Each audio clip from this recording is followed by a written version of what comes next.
All right, looks like we can call to order the Health and Human Services meeting of January 18th. Roll call, please. Chair Renahan. Here. Vice Chair Swarzy. Here. Member Selman. Here. Member Chaplin. Here. Member Desart. Member LaFrance. Here. Great. We have public We comment. have public comment. Jessica Odermeyer of the Prairie Food Co-op. Come on up. Welcome. Hi, thank you so much for having me. I'm Jessica Buttimer. I am a Glen Ellen resident and I'm a volunteer for Prairie Food Co-op, which will be the first community-owned grocery store in DuPage County. It'll be right in the heart of downtown Lombard. It's part of a redevelopment effort it's been a vacant lot since 2007. And we will be part of a development that's going to be luxury apartments and then our grocery store across the street. That is, if we can get all the funding that we need in order to open the store by the end of the year.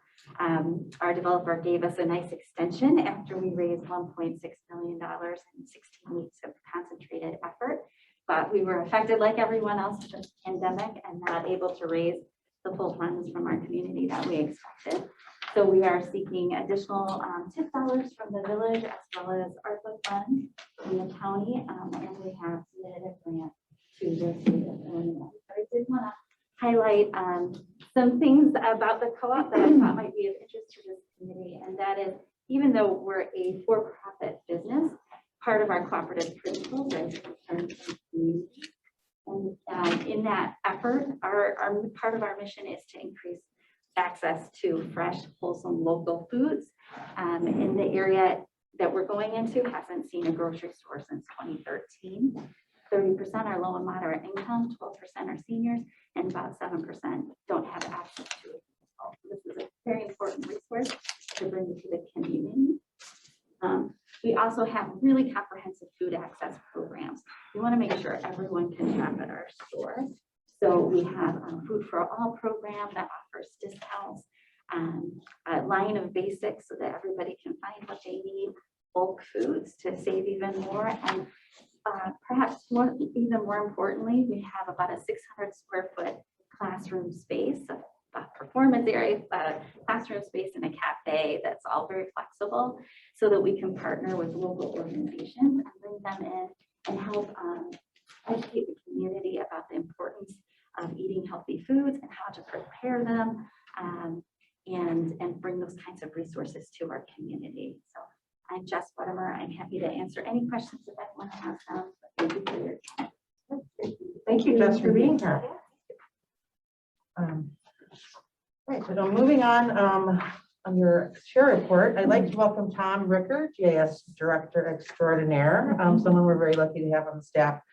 I thought it'd be helpful for him to walk through some of the tools at our disposal when we look at residents that we represent, potential needs, and the services that we're able to deploy through this committee. I think for me, it's especially informative to know about our unincorporated areas because they don't have a mayor or manager advocating for funding or getting them to some of the projects we're able to take care of.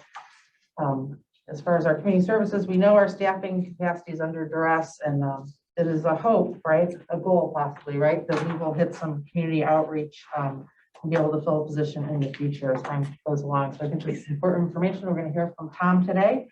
So I'm going to walk through low income areas and I think especially unincorporated we're going to look at today. So welcome, Tom, and take it away.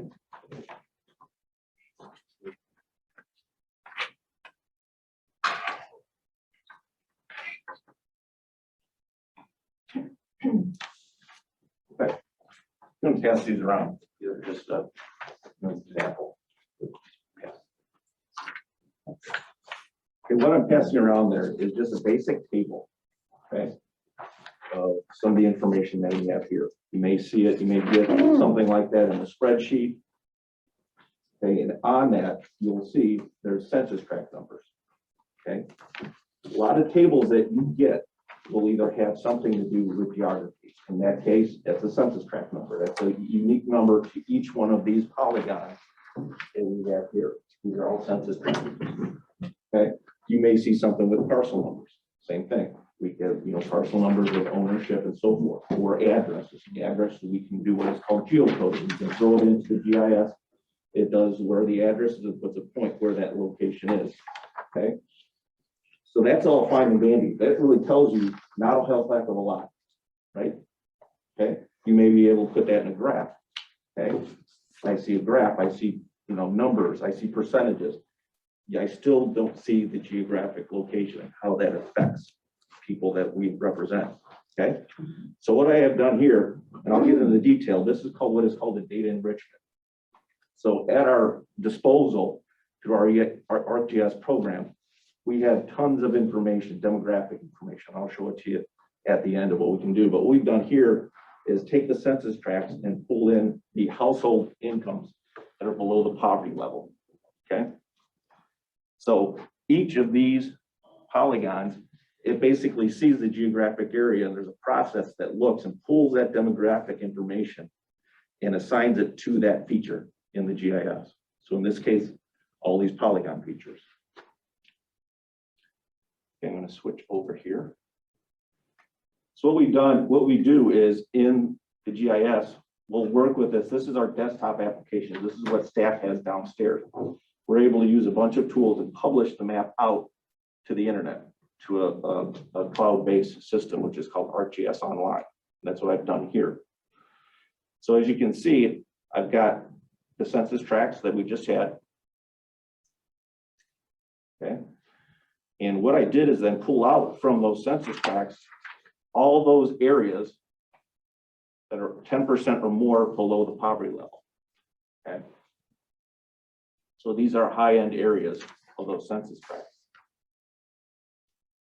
Went a little bit further, and with the GIS here is all the areas that were unincorporated that fell within those 10% areas. Pull those out. So, we have unincorporated areas that are not in the high end of the poverty level, but those are the specific ones. So I'm isolating that area out. Quickly, I just want to make sure I'm tracking. When you say pull it out, do you mean highlight? Highlight, yeah, Okay, yeah. just making Because sure. we've got other areas throughout the county that don't fall within those red areas. Right. So what we're doing is pulling just those areas out. We want to highlight just those unincorporated areas that fall within those geographic locations. Thank you. So what we've done is highlighted that. We've also then done the data enrichment of the population of the housing in those low poverty levels just within the unincorporated areas. Okay, so we're getting housing number counts. So if I go in here on one of these areas and click and highlight it, okay, I can get the numbers and the percentages for that specific area. Okay. Then from there, I can look and see how it falls in. Okay. So now I've pulled all that information out. Now I want to present it in a way that I can look and understand.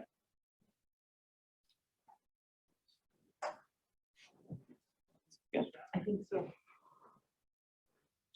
Okay. Minimize this. So you can see it. And you just, member someone just asked, these are the new maps, correct? That you were doing this? Yes. on? Yeah. The county board. Yes. Confirm, Yep, yep. yes. I assume that like the new ones are the ones that are in people's ones are Yep, gone for, yep, okay, yep. cool, thank you. Now this is a dashboard. Okay. Now with this dashboard, this could be getting live information as it is getting updated. So this could be shared to the public, it could be shared to staff, board members. So we've got the map itself with a legend. And again, I can sit there and I can turn on those areas again that we said that were just 10%. But now I've got the graphs, okay? Graphs that you may see in a spreadsheet there, okay? I can also then go ahead and I can start clicking on these areas. Let's say the top 5 areas in my graph. I'm going to minimize it here. There it is. The graph is dynamic now with the map itself. So I can look and highlight those areas that are specific in my graph. I can also turn those on here. unincorporated 10% here. Let's turn those off. And I can see here all the various county board districts and households that are below the poverty level. I can look and just highlight this graph here. And it highlights just the ones within District 3. I want to see all the ones that are in District 4. Look at those. You can also look at the unincorporated or the incorporated areas. Done the same thing there.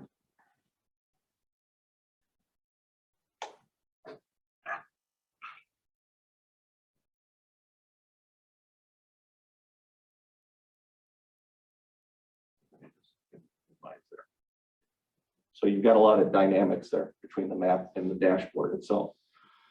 A lot of different tools here that are available. Now let's go back here. Now I've got all this information. Now I've seen it. I can look and see. Okay, but you're also talking about geographies, and with different geographies.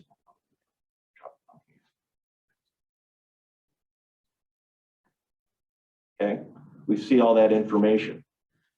But also, let's look and see what else I can drop down. See how other geographies affect what we see here. In this case, let's say public transportation. I want to drop in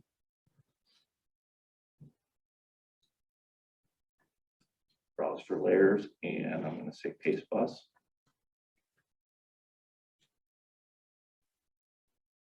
Here's my bus routes.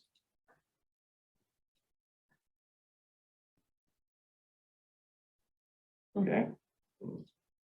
I can also add, say, food pantries.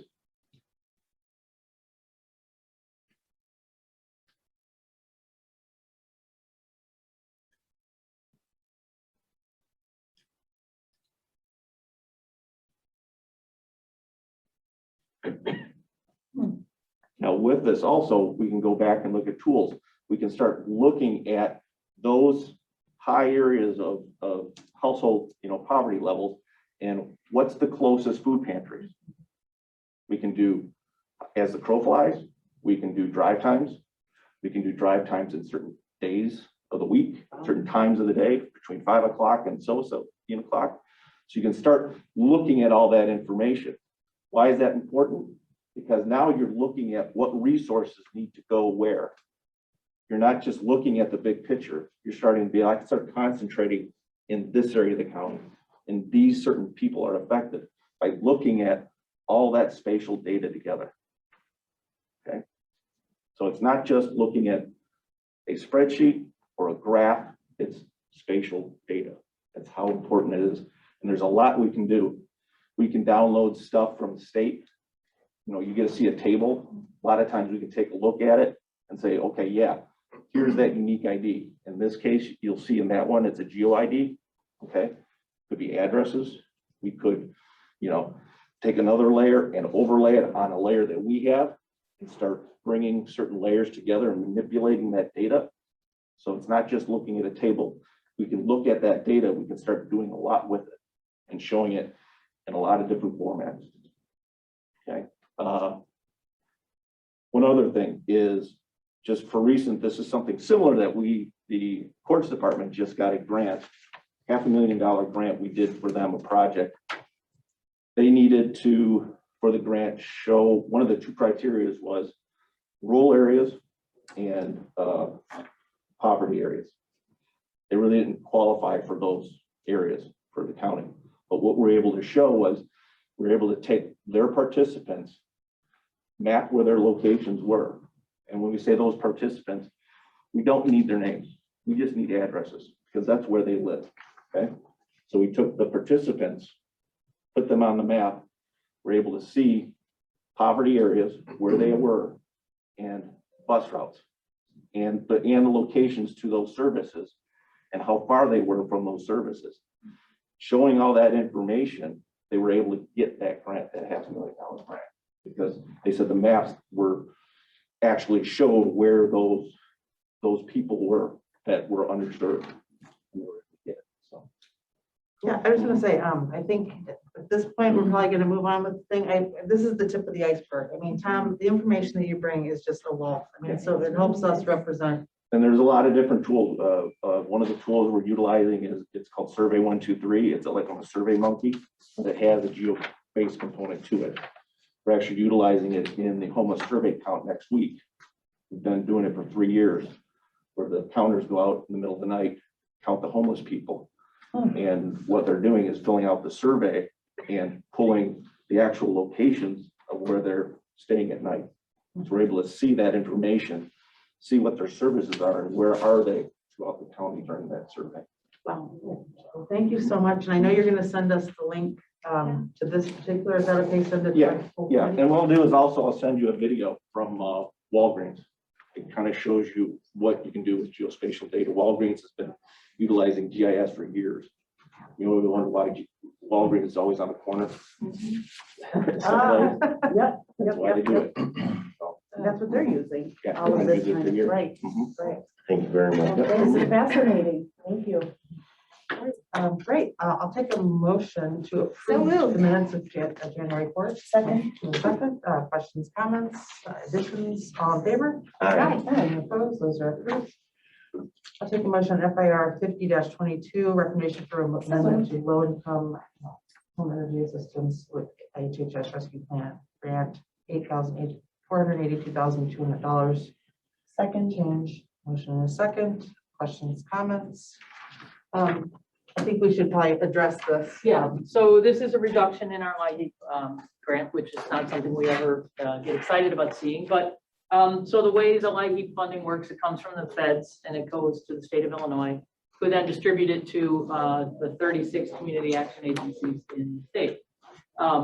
The state sort of continuously monitors the spending rates. And so because our spending rates are not at a point right now where we anticipate being able to spend that $8.5 million, the state is reducing it.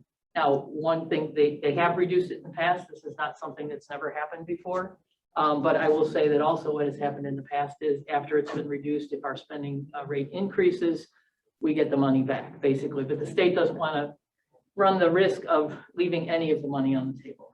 I think it's important to remember that the $6.5 million that it's now at is still 3 times what our typical annual allocation would be. So like I said, not excited to bring this to the board, certainly, but you know, I'm confident that we're doing the very best that we can, giving our staffing challenges and the challenges of having difficulty having face-to-face community-based interactions out in the field. So that's what this is. Great, and we can see that money come back, so. Right. On the bright side. Right. So, Thank you. there are no questions or comments. All in favor? Aye. Any opposed? That is approved. I'll take a motion on HHSR 5122, recommendation for approval of fifth modification CDBG with Kids Above All, project CD 19-12 Island Downstroke Group Home Rehabilitation. Reducing funding for a total award amount of $30,042.50. Extended completion date February 25th, 2022. With a motion in a second. Questions or comments? All in favor? Aye. Any opposed? That's approved. Entertain a motion on HHSR 5222 resolution. This is the 2022 annual action plan, DuPage County Consortium, first reading. Acceptance of the action plan, public comment period of 2020 to 2024, consolidated plan for CDBG Home Investment Partnership and Second. ESG to qualify for HUD grants. So we had a motion and we have who was the second? Dorothy? Okay, you were the first? I second. I'm sorry. Member Sorry. Chaplin. I don't hear as good as everybody. Anyway, I think Mary, like some conversation on. Sure, this. I It's a just kind of big wanted to item. give a quick overview for those of you who are not on the Community Development Commission. The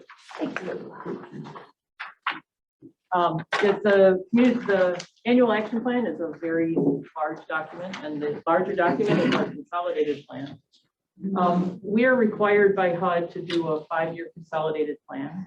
And until 2019, we did sort of an annual action plan where we would take requests for applications once every year.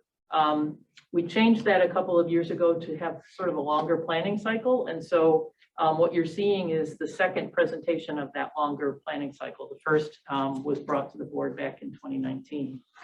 It's a very large document that lists a whole bunch of projects. And so what I've passed out, thanks to Dave for preparing, is actually the list of the actual projects. You'll note that some are listed as being in the 2022 plan, and all of the other ones say tentative or TBD.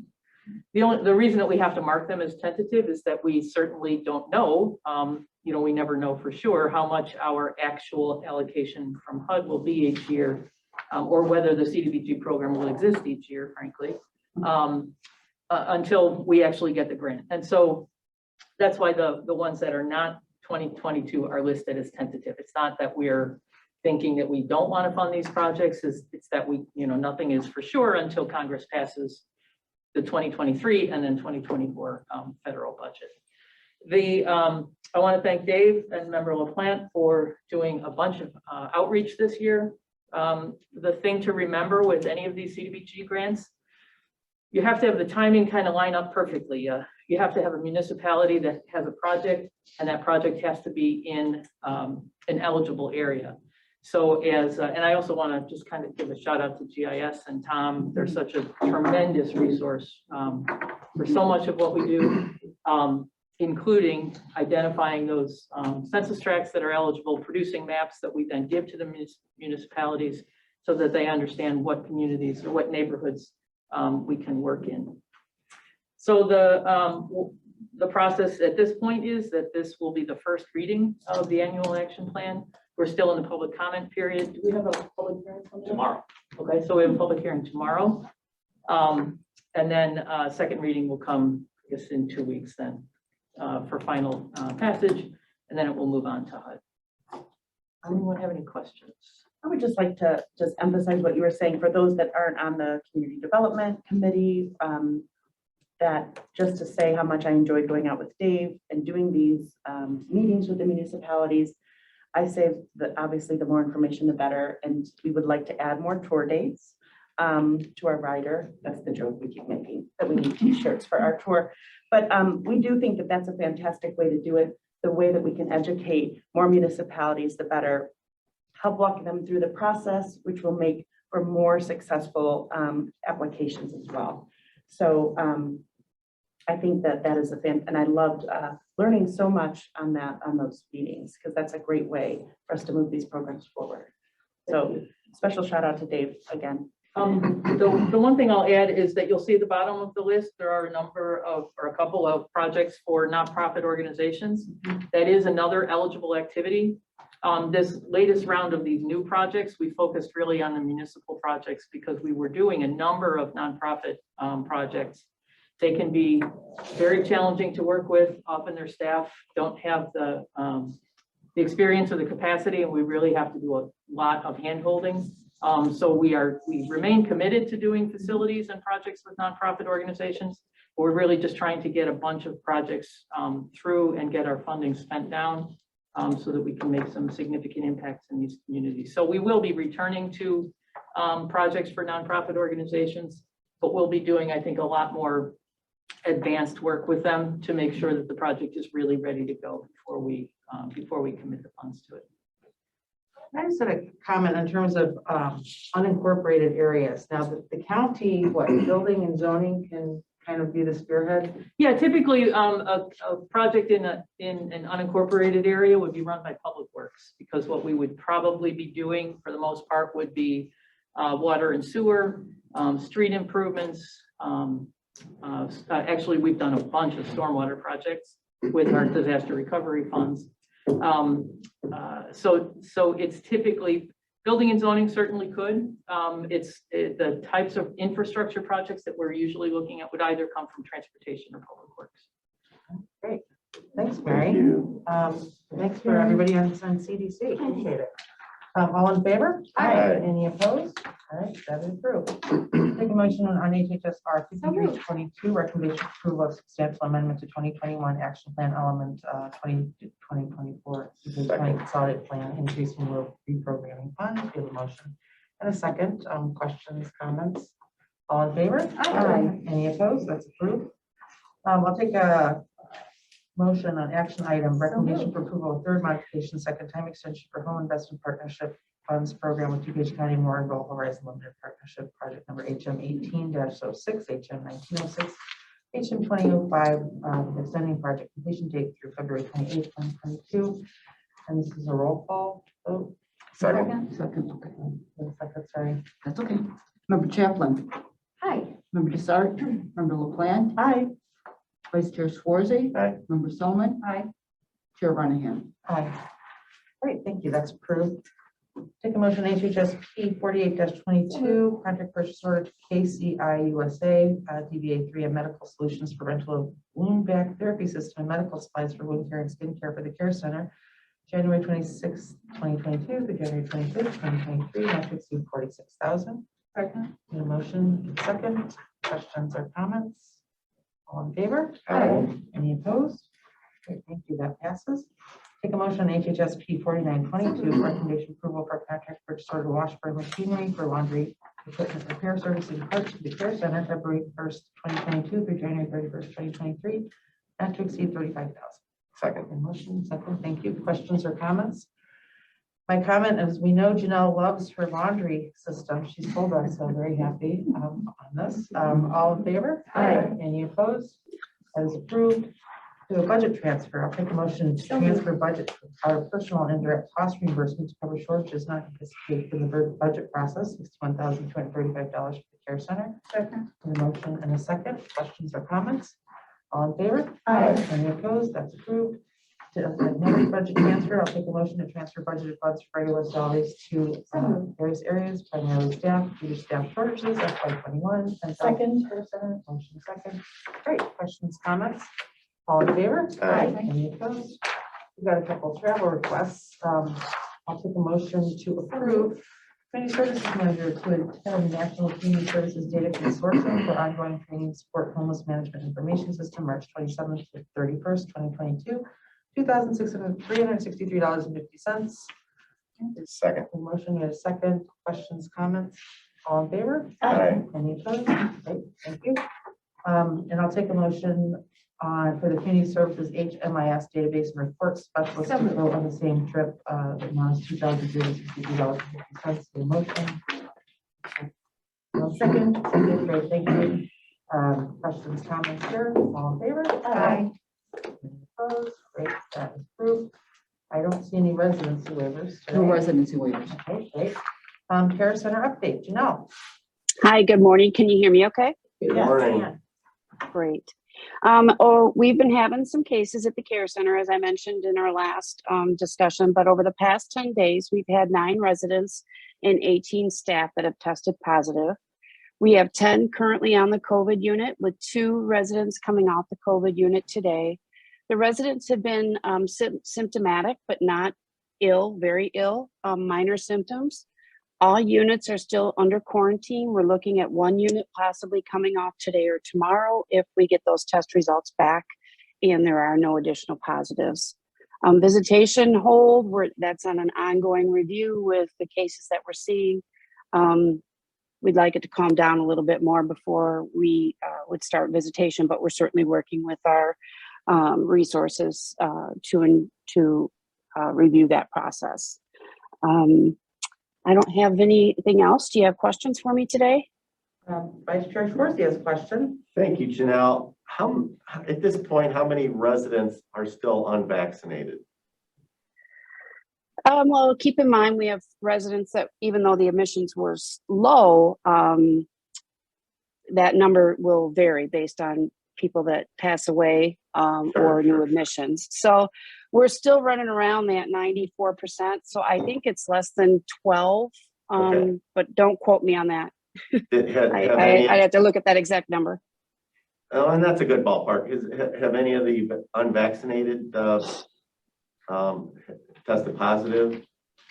It's been, obviously with our percentage, it's been mostly vaccinated, but there have been both. Okay. And I'm sure I would know the answer to this before I asked you, but just confirming, nobody has passed away from COVID, certainly recently. I Sometimes that's a fine line because there's some other comorbidities going on, and then they would go to maybe a hospice house or just end of life care. So to Okay. say definitively, I would say no. Usually there's other things at play. Okay, thank you very much. Any other questions for Janelle? No? All right, thank you, Janelle. Thank you. Moving on to community services update, Mary. I had a couple of things that I wanted to just chat about. All will be quick. The numbers continue to be really good on our court-based eviction program. Thank you, Member Renahan, for talking about it at board last week. The numbers we just got a couple of days ago are that we are now up to 93 households. Wait, did we just lose our quorum? Is that a problem or no? You don't have to vote. You guys were done with both? Okay. I just want to make sure we adjourn here. We're now up to 93 households that have received court-based rent assistance for over $1 million worth of assistance. Just to give you some perspective, we've got 92 households. The second highest county is St. Clair, down in the St. Louis area at 61. If you combine Will, Cane Lake, and McHenry combined, have 65. Oh, wow. For $688,000. So again, I just cannot say enough great things about our staff who are working in the courts, as well as Judge McCluskey, who's tremendously helpful, and Prairie State Legal Services. It's really quite a team effort over there. Yeah, Member Solomon. What do you attribute the high amount? Is it just we've got We really have good people, staff? we literally have staff in the courtroom who are there to sort of hold the hands of the tenants and the landlords and really try and facilitate that application. So we help them complete the application. We encourage them to complete it. The judge is talking about it in the court. The mediation program over there is talking about it. So, I mean, it's really, it's full court press. Yeah. And I think the numbers are extraordinary when you think about basically with some, you know, a small investment of the county's ARPA funds of basically at this point, 1 full-time staff person, hoping to get up to 2. We've already recouped over $1 million back into the rent rolls in the county. So I would hope you're just incredibly proud, not just how much better we're doing than our peer counties in Illinois, but any of us can go find national news stories of states that haven't allocated dollars and people are losing their homes. And eviction isn't just a one-time thing. It's something that follows you for years and makes you housing insecure for years. So yeah, the cycle that Very begins, proud of us. it's just sort of such a downward cycle that can start with an eviction that the downstream ramifications are just extraordinary, especially for kids. So yes. yeah, I'm incredibly proud of the work. Joan Fox makes me crazy because every time I try to say what a great job she is, she deflects it to others. But yeah, I'm incredibly proud of, and I'm very proud of the board for supporting the staffing that we're doing. So Make it easy to do so. Oh, yeah. No, I have to say, we sat down right away when I became chair and, I really wanted Prairie State Legal out there. We knew we needed mediators. We knew that this was going to be a tsunami really of, evictions coming through, and we could not be prouder of what DuPage has done. absolutely Incredible. Yeah. So, Thank you so thank much. you, Mary. I would just like to also comment that there's no way that those 3 counties combined did not have the need. So just making sure that people really understand, it's not that the need wasn't there in those 3 counties. It's that they were not, unfortunately, for whatever reasons, weren't served. And the needs are being served to the, above and beyond, well, not above, you know what I mean, above and beyond here in DuPage County. Yeah. So those numbers tell quite a story. And I do hope that the right people are getting all the credit. And also my hat is off to you for that pun of a full court press.